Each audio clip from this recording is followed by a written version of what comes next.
Welcome to The Secret Life of Em and Kass.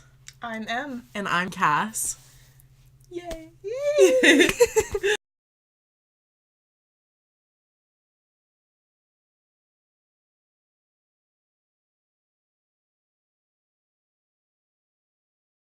So this is kind of going to be videos about our journeys. We'll have some like really dumb videos in there too. Not dumb because we're great, but We're amazing.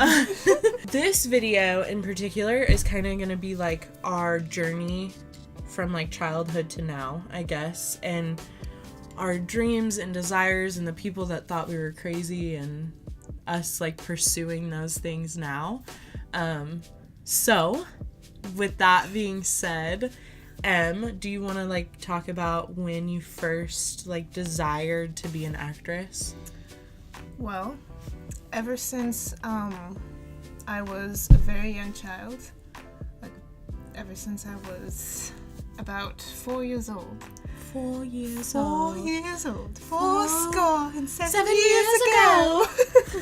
Ever since I had a concept of what a film was and what movies were, I think it might have started with Star Wars, honestly. I was very obsessed with Star Wars as a young 4-year-old, and you know, like most 4-year-olds are. By the time I was like 6 and I knew what like cameras were and actors were, I wanted to make a movie. Yeah. And ever since then, I've always had this desire to make a movie and to like be on the screen, and I've also kind of always known that one day that's where I would be, is on the TV. Yeah. Like my Star Wars friends, who were my only friends as a Shout child. out to Star Wars. If everybody can at them, that would be great. As I've gotten older, it's not something that has gone away, and I've realized that this dream and this desire and this passion that I have for making movies, I can use it to serve God and use it as like a form of ministry, in a way that will shake Hollywood. Yeah, like change the industry standards. Yeah, definitely. There's so many crazy standards, especially women in that industry that they Yeah. have to live up to. Like, Yeah. you have to be a size 2 to like play any leading role, or just stuff like just weird stuff like that. And that industry itself is so dark, and I feel like we both feel called to like be the light in that industry, which I think is cool.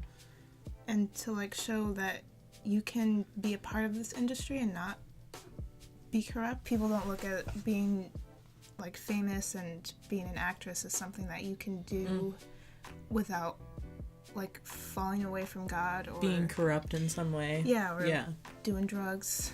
Cocaine. Well, cocaine is fine. Oh yeah, cocaine's great. I've always just felt, and even like just thinking about holding a camera or like being the person on a set who is like directing this force of humans to create something that's bigger than all of us, is something that just, I don't know, it gives me this weird giddy feeling, and like I can't even explain it. Like just the thought of like cameras and actors and we're creating something, it just drives me crazy. So I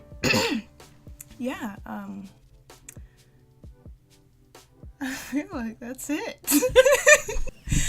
Also, I've always been making stupid little videos and shows, and even though my mom is like, that's great, honey, you chase after your dreams, I know without a doubt that one day you and I will be at the Oscars. Yes.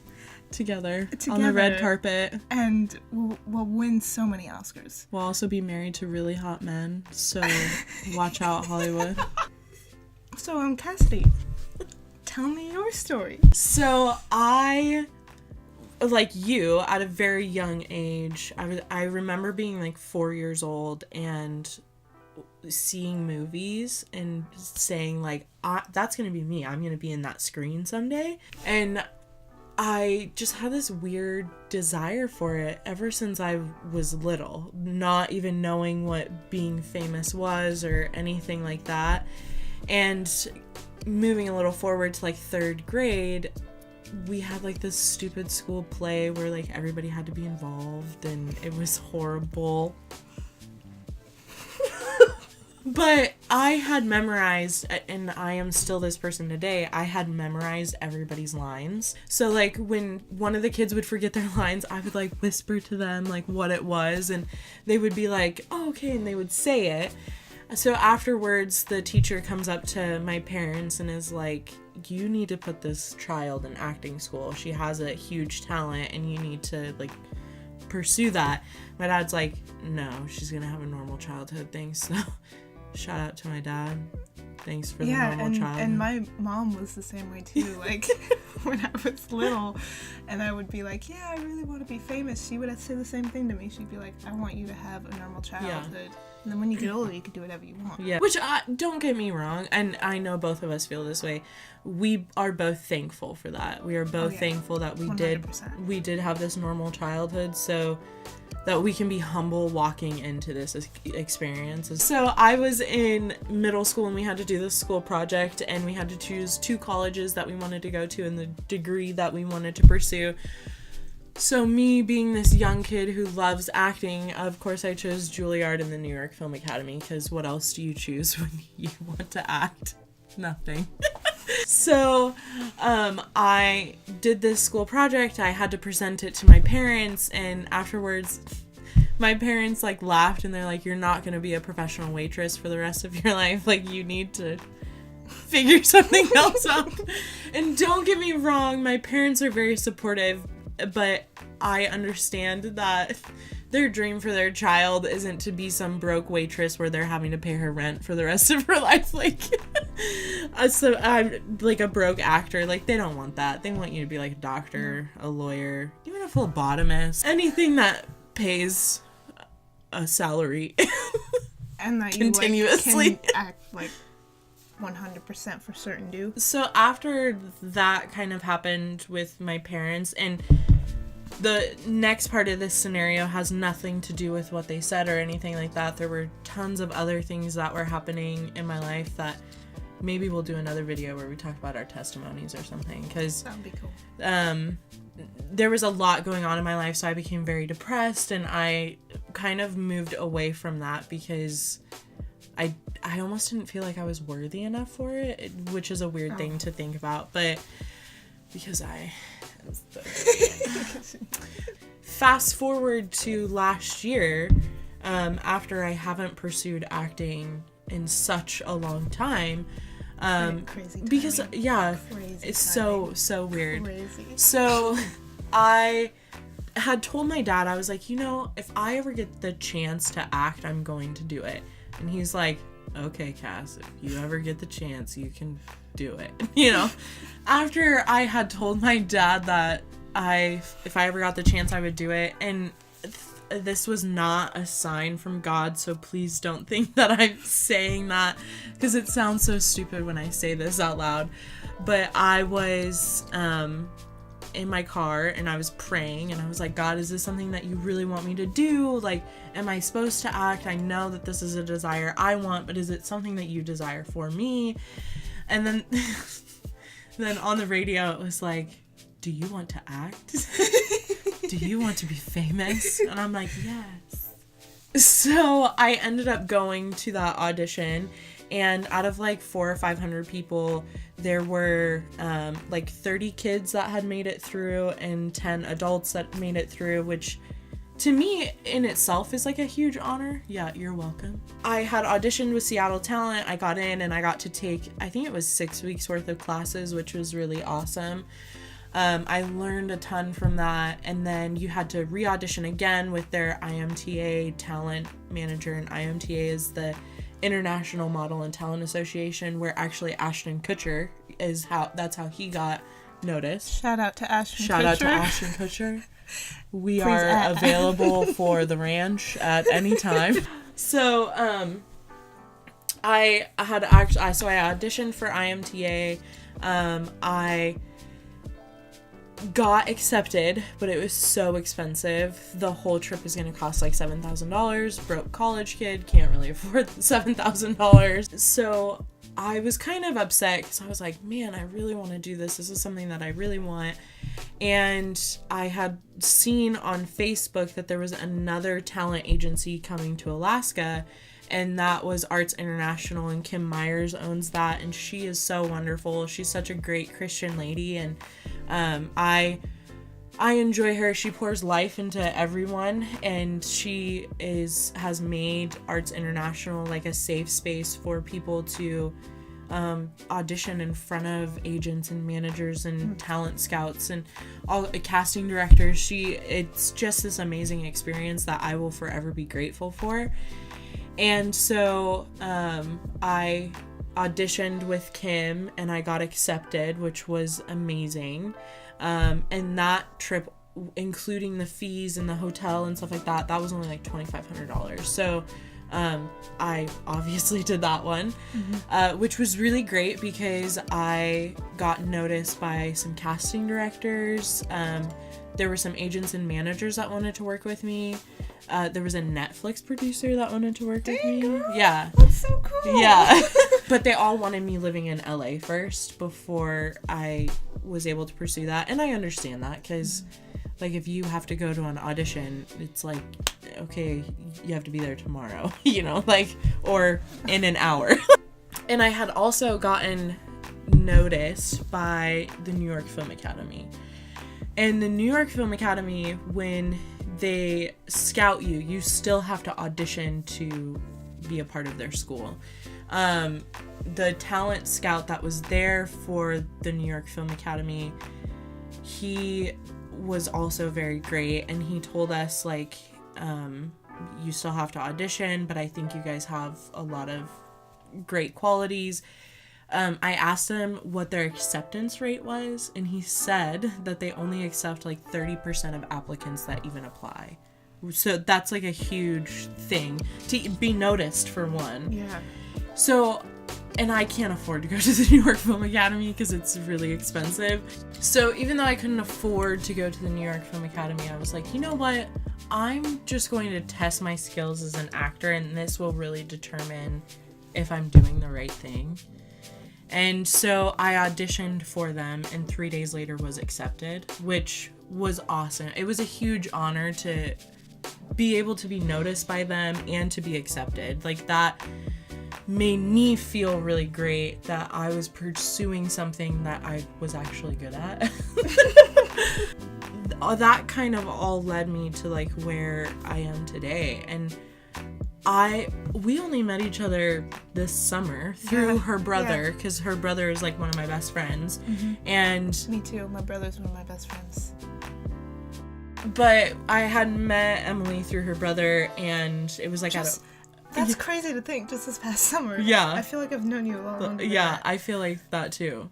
It's so weird. And now, like, not even that much time later, we're gonna move to LA together. Yeah.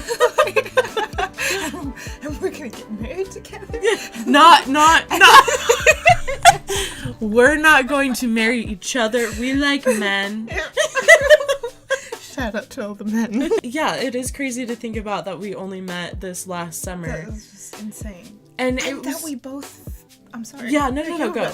And that we both feel the exact same way about what we want to do. But it's going to be great. Yeah, you know? Yeah. And I'm really excited for the stuff that God is doing and where He's leading us, and all of the plans that we have for the future and that He has for us in this industry and what we're going to do. I know. It's exciting. I'm so excited.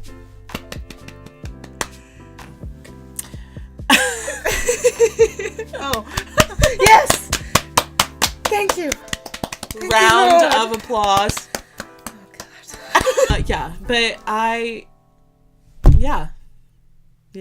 I think God brought us together. He ordained this relationship between us. We talked about this last night. Yeah. We think that Until God... 4 in the morning. Yeah, literally. We think that God used brought us together so that we could hold each other accountable going through this.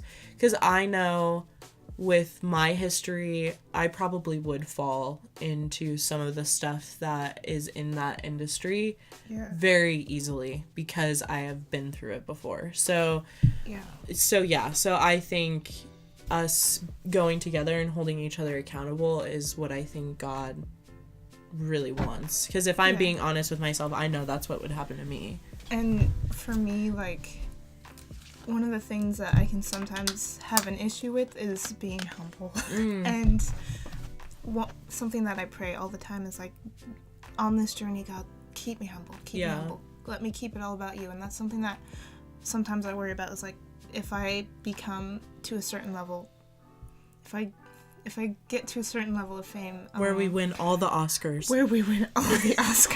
Like, I don't ever want it to be about me winning Oscars. Like, it has to be about you, or there is no point to it, you know? Right. And also, we were talking about this too, we don't really have a passion for it without outside God, of our relationship with God and what we feel like He's specifically calling us to do through this area. I'm not the area. I just want to point that out. Anyways, we're so excited for this journey that we're going to go on together, and just expect a lot of videos from us. Like, we're going to make so many videos it's going to get annoying. Yeah, but you're going to laugh every time because we're hilarious. We're freaking hilarious. So, you're welcome. Be sure to follow our YouTube channel. Hit the notification. Subscribe. Dude, we're so good at this. Yes. We'll have our handles. We each have our own YouTube channel as well. We're going to have those somewhere. Over here somewhere. and we'll also hook up all our social medias. Yeah. We each have an Instagram. We each have blog sites. Well, you have one. I'm still working on mine. And we also have, I don't know, do you do Twitter? I do have a Twitter, yeah. I do too. We also have TikToks. Yeah, you're welcome. I think it's an earthquake. Oh my god. Whoa. That's what it's like up here in Alaska right now. Be sure to continue to watch The Secret Life of Em and Kass. Oh, and we'll be uploading once every week. Yep. Yes. So hold us accountable. Yeah. And we'll also have a podcast. Yes. Where you can listen. So if you can't watch YouTube, we'll have a podcast channel. Yes. Also, you're welcome. And we'll see you next week. Next week. We'll come up with a better sign-off. Absolutely.